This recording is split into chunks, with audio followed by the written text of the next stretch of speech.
ಗಿಲ್ಲಿ ಬದಲಾಗಿ ಧ್ರುವಂತ್ ಅವ್ರು ಇರಲಿಲ್ಲ ಅನಿಸ್ತು ಅಂದರೆ ಟಾಪ್ 1 ಅಂದರೆ ಒನ್ಸ್ ಅಗೇನ್ ಶೋ ಗೆಲ್ಲೋದು ಬೇರೆ, ಕಪ್ ಗೆಲ್ಲೋದು ಬೇರೆ. ಕಪ್ ಯಾರು ಗೆಲ್ತಾರೆ ಅಂದರೆ ಯಾರು ಜನಗಳನ್ನು ಎಂಟರ್ಟೈನ್ ಮಾಡಿದ್ದಾರೆ, ಎಂಟರ್ಟೈನ್ ಆಗಿದ್ದಾರೆ. ಸೊ ಆ ಇದರಲ್ಲಿ ನೋಡಿದಾಗ, ಆಸ್ಪೆಕ್ಟ್ಸ್ ನೋಡಿದಾಗ ಗಿಲ್ಲಿ ಅವರ ಕಾಂಟ್ರಿಬ್ಯೂಷನ್ ತುಂಬ ಇದೆ. ಎಂಟರ್ಟೈನ್ಮೆಂಟ್ ಅಂತ ಬಂದಾಗ ಅವರ ಕಾಂಟ್ರಿಬ್ಯೂಷನ್, ಜನಗಳು ಅವರ ಏನು ಸ್ಟೈಲ್ ಅಥವಾ ಮ್ಯಾನರಿಸಮ್ ಅಥವಾ ಅವರ ಬಿಹೇವಿಯರ್ ಏನಿದೆ ಅದನ್ನೇ ಇಷ್ಟಪಟ್ಟಿದ್ದಾರೆ ಈ ಸಲ. ಸೊ ಅದು ಅವರು ಇಷ್ಟ ಆಗಿದ್ದಾರೆ. ಸೊ ಅದರಿಂದ ಅವರು ತುಂಬ ಜನಗಳನ್ನು ಸಂಪಾದನೆ ಮಾಡಿದ್ದಾರೆ. ಚಾನಲ್ಗೆ ಬೇಕಾಗಿರೋದೇನು, ಅಥವಾ ಚಾನಲ್ನ 12 ಸೀಸನ್ನಿಂದ ಕಟ್ಟಿರೋ ಬಾದ್ಶಾ ಅವ್ರಿಗೆ ಬೇಕಾಗಿರೋದೇನು, ಅದೇ ಜನಗಳೇ ಎಂಟರ್ಟೈನ್ಮೆಂಟ್, ಜನಗಳೇ ಅಲ್ಟಿಮೇಟ್ ಅಲ್ಲಿ. ಸೊ ಅವ್ರಿಗೇನು ಬೇಕೋ ಅದು ಸಿಕ್ಕಿದೆ. ಸೊ ಅದನ್ನೇ ಯಾರು ಕೊಟ್ಟಿದ್ದಾರೆ, ಅವ್ರಿಗೇನು ಸಿಗಬೇಕು ಅದು ಸಿಕ್ಕಿದೆ. ಗಿಲ್ಲಿಯವ್ರು ಹಾಗಾದ್ರೆ ಸ್ಟ್ರಾಟಜಿಸ್ ಏನಾದರೂ ಯೂಸ್ ಮಾಡಿದ್ದಾರೆ ಅನ್ಸುತ್ತೆ. ಹೌದು, ಅವ್ರು ನೀವು ಮಾಡದೇ ಇರೋದನ್ನ ಅವ್ರು ಮಾಡಿದ್ದಾರೆ ಅನ್ಸುತ್ತೆ ನಿಮ್ಗೆ? ನಂದು ಸ್ಟ್ರಾಟಜಿನೇ ಇರಲಿಲ್ಲ. ನಿಮ್ಗೆ? ನಂದು ನಾನು ಪಿ ಆರ್ಗಳೇ ಇಲ್ಲ, ನಂದು ಪಿ ಆರ್ಗಳಿಲ್ಲ, ಸೋಷಿಯಲ್ ಮೀಡಿಯಾ ಇಲ್ಲ. ನಾನು ಈ ಸಮುದಾಯದಿಂದ ಬಂದಿದ್ದೀನಿ, ನಾನು ಈ ಊರಿಂದ ಬಂದಿದ್ದೀನಿ, ನಾನು ಬಡವನ ಮಗ, ನಾನು ಕುಬೇರನ ಮಗ, ಅಥವಾ ನಾನು ಈ ಪ್ರಾಂತ್ಯದಿಂದ, ಈ ಭಾಷೆಯಿಂದ, ಇದೆಲ್ಲ ನಮ್ದೇನೂ ಇಲ್ಲ ಮ್ಯಾಮ್. ಇದನ್ನ ಇಟ್ಕೊಂಡು ಆಟಾಡೇ ಇಲ್ಲ. ನಾನೊಬ್ಬ ಕಲಾವಿದ. ನಾನು ಧ್ರುವಂತ್ ಎಲ್ರಿಗೂ ಸೇರಿರೋನು, ನಿಷ್ಪಕ್ಷಪಾತವಾಗಿ ಎಲ್ರಿಗೂ ಸೇರಿರೋನು. ಎಲ್ಲೋ 1-2-3 ಕಡೆ ನಂದು ಏನೋ ಪೋಸ್ಟರ್ಸ್ ಎಲ್ಲ ಹಾಕಿದ್ರಂತೆ, ನನಗದೆಲ್ಲ ಇಷ್ಟ ಆಗಲ್ಲ. ನಾನು ನನ್ನ ಏನಿದೆ ರಿಯಲ್ ಇದು, ಅದು ಇಷ್ಟ ಆದರೆ ಜನಗಳಿಗೆ ಅದಕ್ಕೇನು ಆಶೀರ್ವಾದ ಸಿಗುತ್ತೆ ಅಷ್ಟು. ಸೊ ಅವರು ಏನೋ ಪ್ರಿಪೇರ್ ಎಲ್ಲ ಆಗಿ ಬಂದಿದ್ದಾರೆ, ತುಂಬ ಚೆನ್ನಾಗಿ ಪ್ರಿಪೇರ್ ಆಗಿ ಬಂದಿದ್ದಾರೆ ಗಿಲ್ಲಿ ಅವರು. ಅದೇ ಹೇಳ್ತಿದ್ರು, ಯಾರು ಹನುಮಂತು ಮತ್ತು ಪ್ರಥಮ್ ಅವ್ರನ್ನ ತುಂಬ ಇಷ್ಟಪಡ್ತಾ ಇದ್ರು. ಸೊ ಅದನ್ನ ಪ್ಲೇ ಮಾಡಿದ್ದಾರೆ 2 ವಿನ್ನರ್ಸ್, ಪ್ರಥಮ್ ಮತ್ತು ಹನುಮಂತು. ಆ ಕಾಂಬಿನೇಷನಲ್ಲಿ ಏನೋ ಅವ್ರಿಗೆ ಗೊತ್ತಿತ್ತು ಕ್ಲೀನಾಗಿ ಏನು ಮಾಡ್ತಾ ಇದ್ದೀನಿ, ಎಲ್ಲಿ ಇದು ಹೋಗುತ್ತೆ. ಮತ್ತು ರಿಯಾಲಿಟಿ ಶೋ ಇಂದ ಬಂದಿದ್ದಾರೆ, ಕಾಮಿಡಿ. ಸೊ ಅವ್ರದ್ದು ಒಳ್ಳೆ ಬ್ಲೂ ಪ್ರಿಂಟ್ ರೆಡಿ ಆಗಿತ್ತು, ಅದು ಅವ್ರಿಗೆ ವರ್ಕೌಟ್ ಆಗಿದೆ ಅಷ್ಟೇ. ಹಾಗಾದ್ರೆ ಗಿಲ್ಲಿ ಗೆಲುವಿನ ಇಂದಿನ ರಹಸ್ಯ ಏನು ಅನ್ನೋದಾದ್ರೆ ಏನ್ ಹೇಳ್ತೀರಾ ಸರ್? ಅವರು ಬಿಗ್ ಬಾಸ್ನ ತುಂಬಾ ಫಾಲೋ ಮಾಡ್ಕೊಂಡು ಬಂದಿದ್ದಾರೆ. ಸೊ ಹಿಂದಿನ ವಿನ್ನರ್ಸ್ಗಳು ಯಾವ ಇದರಲ್ಲಿ ಆಗಿದೆ, ಮತ್ತೆ ಅವ್ರದ್ದು ರಿಯಾಲಿಟಿ ಶೋ ಕಾಮಿಡಿ ಜಾನರ್ ಏನಾಗಿದೆ ಅದು ವರ್ಕ್ ಆಗಿದೆ. So is the right person ಅನ್ಸುತ್ತಾ ನಿಮಗೆ ವಿನ್ನರ್ ಆಗಿ? ಎಂಟರ್ಟೈನ್ಮೆಂಟ್ ಈಗ ವ್ಯಕ್ತಿತ್ವ ಹೇಗೆ ಅಂತ ತಗೊಳ್ತೀರಿ ನೀವು? ನನಗೆ ನನ್ನ ವ್ಯಕ್ತಿತ್ವ ದೊಡ್ಡದು, ವ್ಯಕ್ತಿತ್ವದ ಆಟ. ಈಗ ಒಬ್ಬೊಬ್ರದ್ದು ನನ್ನ ಪರ್ಸೆಪ್ಷನ್ ಇರುತ್ತೆ. ಈಗ ಎಂಟರ್ಟೈನ್ಮೆಂಟ್ ಕಾಮಿಡಿ ಇದರಲ್ಲಿ ಒಂದು ಅವರಿಗೆ ಅವರ ಜಾನರಲ್ಲಿ ಹೋಗಿದ್ದಾರೆ, ನನಗೆ ಇಟ್ಸ್ ಅ ಹೀರೋ ಶೋ. ನನ್ನ ಜಾನರಲ್ಲಿ ನಾನು ಹೋಗಿದ್ದೀನಿ, ನನ್ನನ್ನೇ ಏನು ನನ್ನ ವ್ಯಕ್ತಿತ್ವ ಏನು ತೋರಿಸೋ ಅಂಥದ್ರಲ್ಲಿ. ಸೊ ಎಂಟರ್ಟೈನ್ಮೆಂಟ್ ಅಲ್ಟಿಮೇಟ್ ಆಡಿಯನ್ಸ್ಗೆ ಎಂಟರ್ಟೈನ್ಮೆಂಟ್ ಅಂತ ಬಂದಾಗ ಒಂದು ಸ್ವಲ್ಪ ತೂಕ ಹಿಂದೆ ಮುಂದೆ ಗಿಲ್ಲಿ ಅವರು ಎಂಟರ್ಟೈನ್ ಮಾಡಿದ್ದಾರೆ, ಅವ್ರಿಗೇನು ಸಿಗಬೇಕು ಅದು ಸಿಕ್ಕಿದೆ ಅಂತ ನಾನು ಅನ್ಕೊಂಡಿದ್ದೆ. ಓಕೆ, ಕೆಲವರು ಒಳಗಡೆ ಹೋಗಿ ಬಂದವರು ಹೇಳ್ತಾ ಇದ್ರು ಗಿಲ್ಲಿದು ಕೆಲವೊಂದ್ಸಲ ಎಂಟರ್ಟೈನ್ಮೆಂಟ್ ಆ ಒಂದು ಕಾಮಿಡಿ ಅಂತ ಅನ್ನೋದು ತುಂಬ ಪರ್ಸ್ನಲಾಗಿ ಹರ್ಟ್ ಆಗ್ತಾ ಇತ್ತು, ಕೆಲವೊಂದು ಅಲ್ಲಿರೋರಿಗೆ ಗೊತ್ತಾಗುತ್ತೆ, ಕೆಲವೊಂದು ಇರಿಟೇಷನ್ ಆಗ್ತಾ ಇತ್ತು ಅಂತ ಹೇಳಿ.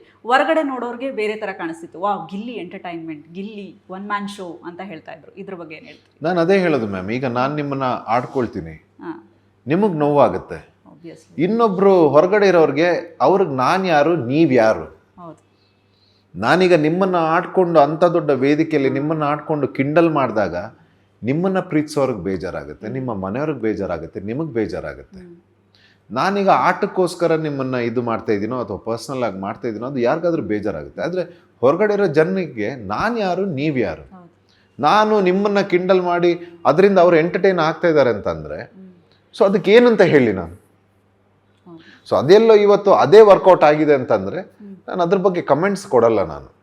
ನನ್ನ ಪ್ರಕಾರ ಅದು it is not a good healthy entertainment ಅನಿಸುತ್ತೆ. ಯಾಕಂದರೆ ಒಬ್ಬರನ್ನ ಕಿಂಡಲ್ ಮಾಡಿ ಇನ್ಸಲ್ಟ್ ಮಾಡಿ ಅದು ಒಬ್ರಿಗೆ ಎಂಟರ್ಟೈನ್ಮೆಂಟ್ ಆಗ್ತಾಯಿದೆ ಅಂತಂದರೆ ಅದು it's not a good entertainment. Comedy ಅಂದರೆ ಏನು?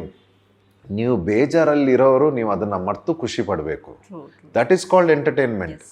ಒಬ್ಬ ದುಃಖದಲ್ಲಿದ್ರೂ ಯಾರಾದ್ರೂ ಇದ್ರೂ ತನ್ನ ಆ ಹ್ಯೂಮರಿಂದ ಅವ್ರಿಗೆ ಪ್ರೋತ್ಸಾಹ, ಕಾಮಿಡಿ ರೀತಿಲಿ ಪ್ರೋತ್ಸಾಹ ಕೊಟ್ಟು ಅವ್ರನ್ನ ನಗಿಸೋದು, ಅದು ಒಬ್ಬರ ಇದು ಏನು ತೇಜೋವಧೆ ಮಾಡಿಕೊಂಡು ಅಥವಾ ಅವ್ರಿಗೆ ಕಮೆಂಟ್ ಮಾಡಿಕೊಂಡು, I don't think so it is a very healthy way of ಒಂದು ಕಾಮಿಡಿ ಅಂತ ನನಗೆ ಅನಿಸಲ್ಲ.